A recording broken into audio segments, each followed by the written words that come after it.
नमस्कार दोस्तों, आप सबका स्वागत है हिंदी की इस ऑनलाइन क्लासेस में।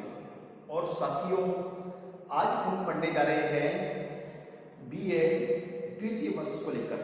और बीएड द्वितीय वर्ष के अंतर्गत हमारा जो शिक्षण विषय है वो है हिंदी का शिक्षण शास्त्र। और हिंदी शिक्षण शास्त्र के अंतर्गत हम पढ़ रहे हैं प्रथम इकाई हिंदी शिक्षण में मूल्यांकन को लेकर। और इसी के अंतर्गत आज हमारा जो प्रकरण है वो प्रकरण है कि नीलपत्र के निर्माण में, ब्लूप्रिंट में, नीलपत्र के निर्माण में विकल्प योजना, नीलपत्र के निर्माण में विकल्प योजना। अब विकल्प के बारे में तो आप समझ ही चुके हैं कि नीलपत्र बनाते समय हम विकल्प वाले जो प्रश्न हैं, हम विकल्प प्रश्नों के अंतर्गत विकल्प योजना कितनी लाभदायक है और इसका कितना अच्छा रिजल्ट हमारे सामने आता है। तो उसके लिए साथियों, सबसे पहले हम ये बात समझने का प्रयास करेंगे कि हम जब नीलपत्र का निर्माण करने जा रहे हैं तो हमें सभी प्रकार के प्रश्नों का समावेशन करना चाहिए। और क्यों करना चाहिए? क्योंकि सभी प्रकार के प्रश्नों का बौद्धिक स्तर एवं बौद्धिक जो श्रम है, उसके पीछे जो परिश्रम है, उनकी वो उसमें थोड़ा अंतर पाया जाता है। और सभी प्रश्नों का समावेशन करने से तात्पर्य यह है कि एक प्रकार के प्रश्नों से बालकों का आकलन नहीं किया जा सकता, उसमें अलग अलग तरह के प्रश्नों का समावेशन करना अति आवश्यक है। अब इससे क्या होगा कि बालकों के जो ज्ञान है, बालकों की जो संपूर्ण ज्ञान का जो एक हम आकलन कर सकते हैं। और वो आकलन किस प्रकार कर सकते हैं कि आप उसमें अलग अलग प्रकार के प्रश्नों को समावेशित करें। तो आज का जो हमारा जो ये विषय है कि हम क्या करना चाहिए, तो नीलपत्र के निर्माण में विकल्प योजना को हम कैसे लगाएं।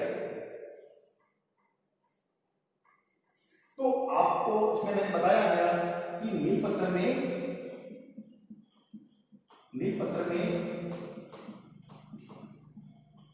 चार प्रकार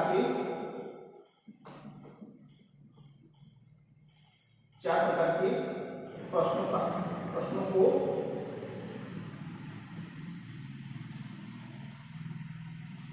को शामिल किया जाता है,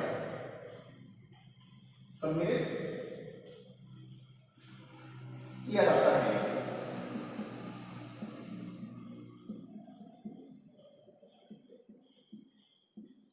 चार प्रकार के प्रश्नों को सम्मिलित किया जाता है। जैसे पहले निबंधात्मक,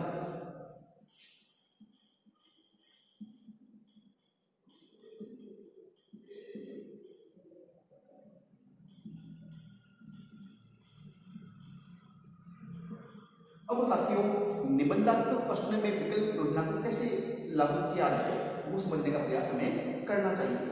कि जैसे हम इसका जो हम प्रश्न पत्र के निर्माण में इसको हम हालांकि अंतिम रूप में रखते हैं, लेकिन इसके अंक भार जो है वो सर्वाधिक है। वो सर्वाधिक क्यों है?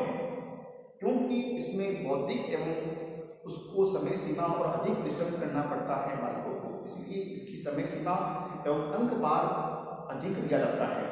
इसमें विकल्प योजना किस प्रकार लागू करें कि जैसे मान लो हिंदी को लेकर हम प्रश्न कर रहे हैं कि संधि किसे कहते हैं और इसके प्रकारों के बारे में समझाइए। अब हम इस प्रश्न को विकल्प के रूप में प्रस्तुत करना चाहते हैं, इसको थोड़ा वस्तुनिष्ठ बनाने का प्रयास करते हैं। वो कैसे बनाएंगे कि संधि की परिभाषा बताते हुए स्वर संधि की 5 भेदों के बारे में बताइए।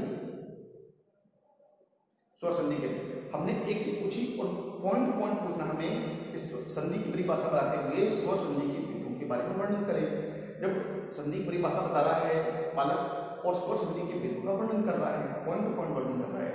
अब उसमें हमने अगले पॉइंट में हमने भेदन संधि भी पूछ लिया है, विशेषण संधि के बारे में पूछ लिया जाए, तो ये तो वस्तुनिष्ठता। लेकिन इसमें विकल्प योजना को समावेश कैसे किया जाए, ये बात थोड़ी सी समस्यात्मक है। तो लेकिन हमें क्या करना है इसमें कि जब इसका निबंधात्मक प्रश्न 2-3 बनाए हैं तो उसमें हमें बालक की बुद्धि, इसकी आयु एवं उसके स्तर को देखते हुए हमें इन प्रश्नों को बनाना चाहिए। तो सबसे पहले हमें क्या करना चाहिए कि इन प्रश्नों में हमें 2 या 3 ऑप्शन देने चाहिए, ज़्यादा तो नहीं, लेकिन कम से कम 3 से हमें मान लो कि निबंधात्मक प्रश्न हमने कितने कर लेने वाले हैं। बालक 2 करे, समय सीमा कितनी है, या 1 करे या 2 करे, कितना है। प्रश्न पत्र का अंक भार एवं समय सीमा पर आपका जो निर्भर करेगा कि प्रश्न पत्र 3 घंटे का है, 2.5 घंटे का है या 2 घंटे का है, वो आपके ऊपर है। तो मान लीजिए कि प्रश्न पत्र 2 घंटे का है और उसमें उस बालक को या जो निबंधात्मक प्रश्न है 2 करने हैं, तो उसमें 4 प्रश्नों का समावेशन करें और अथवा में करें। कैसे करें? अथवा में। अथवा में जैसे पहला करें या दूसरा करें, चाहो तो आप 4 प्रश्न साथ में इनमें से कोई भी 2 प्रश्न करें, इसमें दे सकते हैं। तो ये हो गया इसका विकल्प योजना। इसी तरह से आपको अगला प्रश्न होता है हमारे सामने लघुत्रात्मक।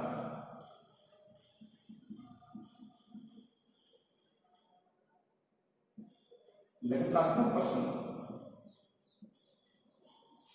अब लघुत्रात्मक प्रश्न जो होते हैं उसमें क्या करना है हमें? लघुत्रात्मक प्रश्न हमें क्रम से दिया जाए, क्रम से देने के बाद में हमें लघुत्रात्मक प्रश्नों को, अब उसमें क्या करना है कि लघुत्रात्मक प्रश्न वो है जो निबंधात्मक प्रश्नों में किसी कोई दोष रह गया है तो उसका निराकरण करते हैं ये प्रश्न। तो हमें क्या करना है, जैसे इनकी संख्या 10 है तो 10 में से हमें करीबन 7 प्रश्न करने या 5 प्रश्न करने अनिवार्य है। तो ऊपर के निर्देश में लिखिए कि इसमें से कोई भी 5 प्रश्न करिए, कोई भी 5। तो बालक 8 में से या 10 में से कोई भी 5 प्रश्न, आप उसको अपनी रुचि के अनुसार, सबसे बड़ी बात क्या है? रुचि। रुचि के अनुसार वो 5 प्रश्नों का समावेशन करेगा ना। इसमें क्या करना है? रुचि के अनुसार, ये अनुसार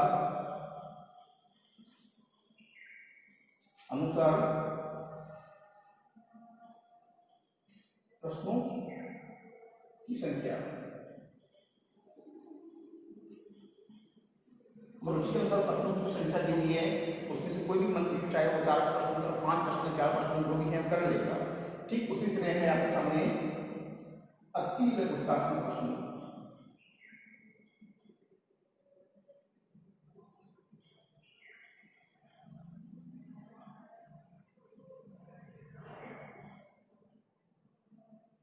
अति लघुत्रात्मक प्रश्न ये है, ये हमारे सटीक ज्ञान की उपज को बताते हैं कि बालक को सटीक ज्ञान कितना है।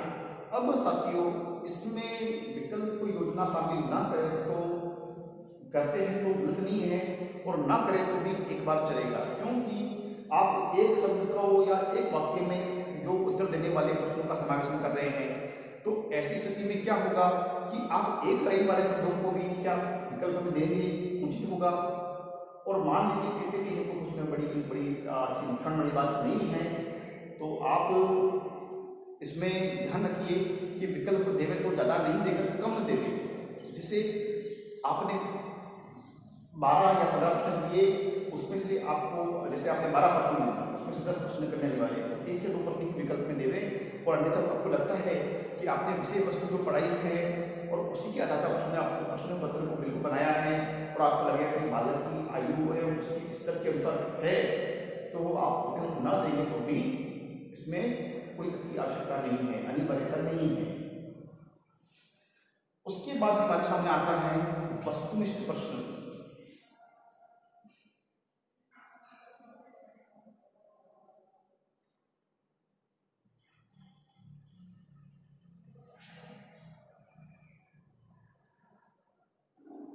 वस्तुनिष्ठ प्रश्न। अब सबके वस्तुनिष्ठ प्रश्न वो होते हैं जो अति लघुत्रात्मक प्रश्न बालक की सटीक ज्ञान को बताते हैं, लेकिन वस्तुनिष्ठ प्रश्न वो है जो बालक के तर्क को बताते हैं। बालक में उसकी तर्कपूर्णता कितनी है।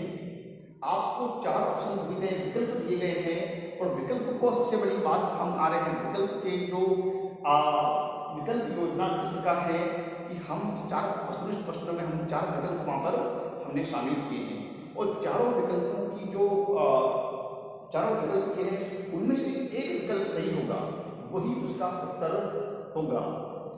और बालक को भ्रमित करने के लिए ऐसे विकल्प दिए जाते हैं कि बालक को लगेगा कि चारों में से जो गलत था उनको लगभग वो भ्रम के कारण उनको सही कर देता है।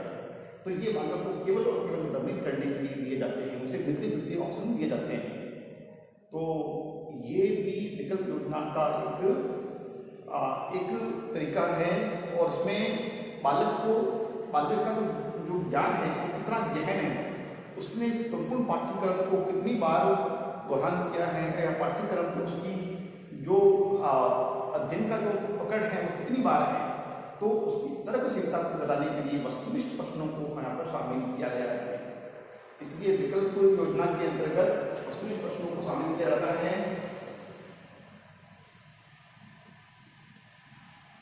अब वस्तुनिष्ठ प्रश्न से क्या होगा कि जो आपको विकल्प प्रदान किए गए हैं उन विकल्पों के आधार पर बालक को विकल्प दिए गए हैं, उससे बालक के संपूर्ण पाठ्यक्रम का अध्ययन करेगा और उसको लगेगा कि पाठ्यक्रम में प्रश्न कहीं से भी उठाया जा सकता है। इसलिए संपूर्ण पाठ्यक्रम का अध्ययन कराने के लिए वस्तुनिष्ठ प्रश्नों एवं विकल्पों को देना अति आवश्यक है।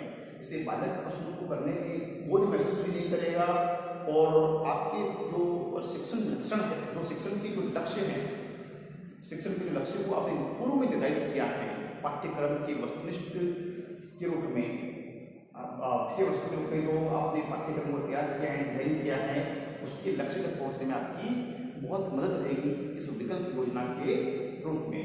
तो साथियों, आज के लिए इतना ही, फिर हम मिलेंगे अगले वीडियो व्याख्यान में। तब तक के लिए बहुत बहुत धन्यवाद। जय हिंद, जय भारत।